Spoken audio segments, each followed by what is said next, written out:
since nanawagan, etong si Atty. Larry Gadon, dalawang balita yung nakikita natin mga kababayan na kung saan yung special session ano po ay posibleng mangyari habang nakabreak ang Senate. At etong isang balita na nakita rin natin na kung saan sinasabi po dito na walang impeachment trial na gagawin habang naka-session break mga kababayan ang Senado. So eto, pakinggan po natin mabuti. Galing po sa UNTV News. Ikinikredit po natin sa kanila yan. I-play na po natin. Asher, kailan posibleng aksyonan o matalakay ng Senado itong impeachment laban kay VP Sara?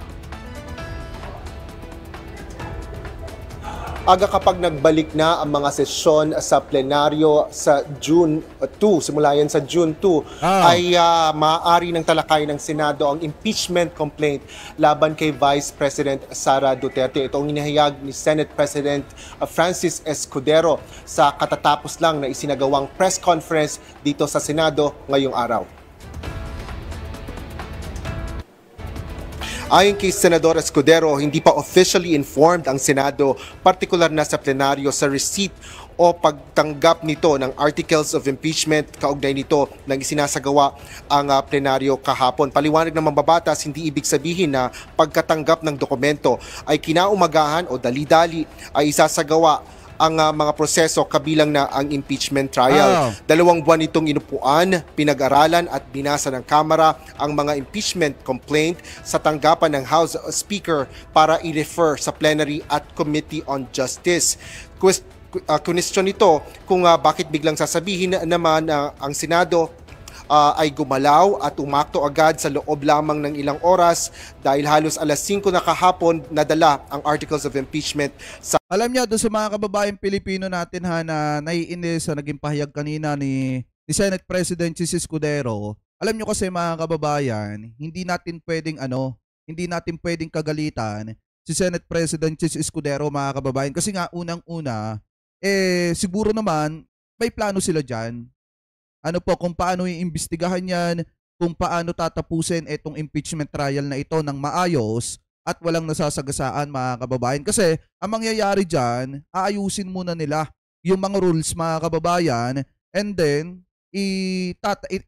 re-reviewin muna nila itong mga impeachment complaint na iniakyat mga kababayan dyan po sa Senate. So magiging matagal nga naman mga kababayan ang proseso. At ang isa pa dyan mga kababayan, siguro naman kapag napag-aralan na nila ito at kinakailangan talaga na magsagawa mga kababayan ng special session, baka gawin din nila bago mag-June 2. Kasi nga naman, sa totoo lang, kaya yung marami sa mga kababayang Pilipino po natin, minsan naiinis sa Senate kasi nga lahat sila nakatutok na dito sa impeachment na ito mga kababayan. Yung momentum ng sambayan ng Pilipino naandi dito na. Kasi nga marami sa mga kababayang Pilipino natin ang inaasam talaga na makakita ng isang politiko na napapagbayad sa kanya mga nagawa di umano na mga kasalanan. Kasi mga kababayan, sa totoo lang, kung itong impeachment na ito laban kay Vice President Sara Duterte ay mauuwi sa wala, doon din mawawala ang tiwala ng taong bayan sa ating gobyerno. Kaya nga mga kababayan, ito yung isang patunay na kung saan ito yung isang issue na kinakatigan din ng mamamayang Pilipino. Kasi marami talaga sa mga kababayan natin ang nararamdaman na mabibigyan ng hustisya yung kanilang panawagan na dapat na yung mga politiko na nakagawa or hindi nag-ingat sa paghawak ng pera ng taong bayan or nangurakot ay napapapanagot. So ngayon, hindi natin din masisisi ang taong bayan kung bakit naiinis po sila sa Senado. So ngayon, ipagpatuloy pa natin. Sa Senado, wala rin anyang rason para magbago ang schedule ng Senado kung saan huling araw na nga ng mga sesyon kahapon bago ang break nito simula ngayong araw hanggang matapos ang halalan hanggang June 2.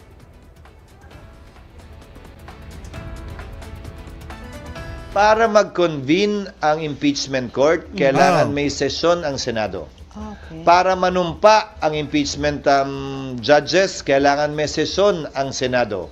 Bagaman ang trial pwede mag-proceed kahit na recess, tulad ng nangyari kay dati at yumaong Chief Justice Corona, dapat ito'y masimulan, makonvene at mapanumpa ang mga judges kapag may sesyon. So kung may mangyayari mang aksyon... Sabi dito, wait lang, basahin natin ito, nakita nating Ayan, sigurado yung mga nakapirmang mahigit 200 na congressman ay ikakampanya nila sa kanilang distrito na wag iboto ang pambato ni Inday Garutay Piatos. Tama! Possible yan. Mga kababayan, kaya nga malabo ng manalo yung mga pro-China na mga senador na especially yung mga nagtatago sa bagong Pilipinas slate, mga kababayan. Ito, unti-unti na natin silang nakikilala ngayon eh. Lalo na at lumabas itong isyong ito, mga kababayan. Ang laki nga ng pasasalamat natin dito sa isyong ito na ngayon din pumutok. Bakit, mga kababayan? Kasi unti-unti nating nakikilala yung mga re-electionist at yung mga bagong senador na tumatakbo. At ngayon ko lang din, mga kababayan, nakikita na yung mga unang sinabi ko sa inyo, baka may mababawas. Ano po dun sa mga senador na babanggitin natin dito pagka malapit na ang eleksyon. Kasi mga kababayan, sa totoo lang, pagka medyo sila dito sa isyong ito, medyo negative na sila, negative na rin sa akin yan. Kung akong tatanungin nyo, mga kababayan, in my own opinion, kasi interest ng taong bayan yung pinag-uusapan po dito. So ngayon, maganda at pumutok na rin po itong isyong ito at nakikita natin yung totoong kulay po nila. Kaya nga, mga kababayan, sa totoo lang, malaki yung pasasalamat at saludo natin doon sa mga kongresista na pumirma, naglakas ng loob na pumirma para pagbayarin yung isang politiko na hindi maipaliwanag kung saan dinala ang pera ng taong bayan. Alam nyo, kahapon 215 yung pumirma, pero pagkakaalam ko parang nasa 239 na ata, mga kababayan, dahil para may mga humabol pa ata, di umano, na mga kongresista na pumirma. Ano po, para ma-impeach etong si Sara Duterte. Pakitama na lamang po ko kung ako po ay mali. Kahapon 215, ngayon parang nasa 239 na ata. Mga kababayan, ano po, ipagpatuloy pa natin.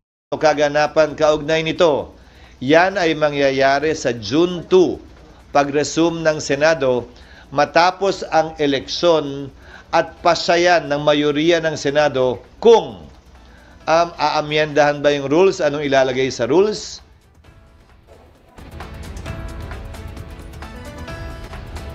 Aga, dahil may halos isang buwan na lang na lalalabi sa 19th Congress kapag nagbalik na ang mga sesyon ng Senado simula yan sa June.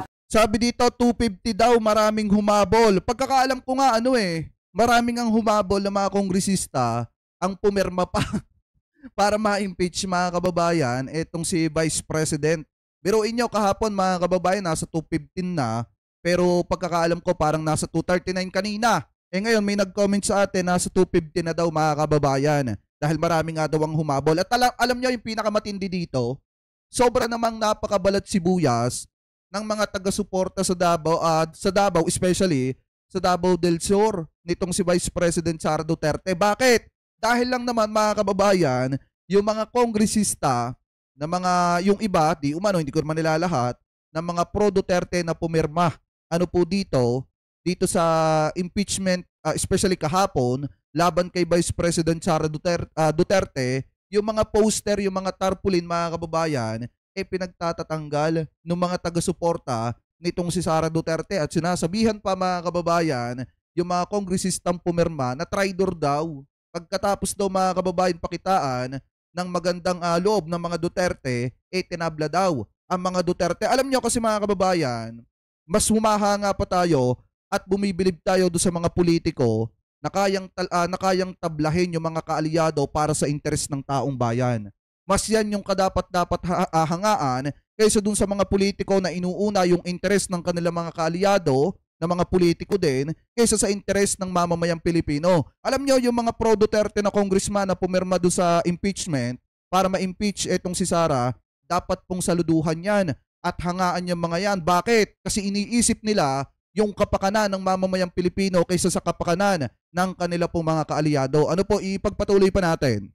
Sinabi ni Senador Escudero na mayroon namang nalalabing 12 miyembro ng mataas na kapulungan ng Kongreso para maipagpatuloy ang impeachment trial kahit na sa susunod na Kongreso. Dahil ito ay isang impeachment court, hiwalay na function or hiwalay sa function ng legislatura, kaya hindi ito kagaya lang nung mga panukalang batas na magsisimula ulit sa una kapag natapos ang isang Kongreso. Yan ang latest dito sa Senado. Balik sa iyo, Aga. Yan, mga kababayan, napakaliwanag. Baka sa June 2 na mangyari etong impeachment nitong si Sara Duterte. Pero may lumalabas din namang balita, mga kababayan, napuposible din na magkaroon ng special session kung sakasakali mga kababayan na napag-aralan na ng Senado etong impeachment na ito laban po kay Sara Duterte. So ngayon, abang-abangan na lang natin mga kababayan kung ano yung mga susunod na mangyayari. Pero ang pagkakaalam ko talaga, lampas na ng 215 mga kababayan, nasa 250 na nga ata yung perma na nalagap dyan po sa Kamara. Kaya nga mga kababayan, kung tutuusin, gaya nga ng sabi nitong si Secretary General ng Kamara mga kababayan, kapag ka nakuha na yung 1/3, diretso na po ng Senado yan. At kahapon nga mga kababayan, mas mahigit pa sa 1/3 yun nakuha. Ibig sabihin, dire-diretso na po yan at walang basihan yung sinasabi ni Cardema na idaan pa daw mga kababayan sa Committee on Justice para mapag-usapan daw po yan. Napakaliwanag naman na 1/3 lang ang kinakailangan, hindi na kailangang idaan pa sa Committee on Justice at diretso na po yan sa Senado. So dapat alam yan ni Cardema kasi naging congressman po siya. Naging first nominee siya. Pakitama na lamang po ko kung ako po ay mali. Noong panahon ni Digong mga kababayan, pakitama na lamang po ako kung ako po ay mali. Noong panahon ni Digong, ang pagkakaalam ko parang naging Duterte Youth Party list yung mga yan. So dapat alam ng mga yan yung kalakaran kapag may nai-impeach. So ngayon, punta naman po tayo mga kababayan dito sa isa pang balita na nakita po natin na kung saan mga kababayan, eto daw pong si Paulo Duterte ay nakuryente. Bakit daw nakuryente mga kababayan? So basahin natin etong nakita nating balita galing po sa News 5. Sabi po dito mga kababayan, yan, malaking kuryente ito sa kanyang opisina at pagkatao. Bahagi ng pahayag ni Iloilo 1st District Representative Janet Garin kaugnay ng aligasyon ni Davao City 1st District Representative Pulong Duterte na pinangunahan niya ang pagkalap ng pirma para sa impeachment ni Vice President Sara Duterte. Giit ni Representative Garin, mas ikinababahala niya ang malisyosong impormasyon na pumasok sa opisina ni Representative Duterte. Sabi pa dito, ang unang tanong ko, ito daw, sino ang nagbigay sa kanya ng mga maling impormasyon? Dapat ipatawag niya yan, pangalan niya, saad ni Representative Garin sa panayam sa programang The Big Story ng One News mga kababayan. So ngayon, kung titingnan nyo, yung nalagap ni Paulo Duterte na sinasabi niya na ang nanguna daw po sa pangangalap ng pirma ay etong si Congressman Garin ay isang malaking ka-fake newsan mga kababayan. Kaya nga siya nakakuryente. Kasi nga fake news mga kababayan yung kanyang pinaniwalaan. At ang masakla pa dito, naglabas si Paulo Duterte mga kababayan kahapon ata ng kanyang statement na kung saan may babala pa siya laban po sa ating gobyerno na tila parang nananakot pa mga kababayan na kung itutuloy yung impeachment na yun ay magkakaroon ng malaking bagyo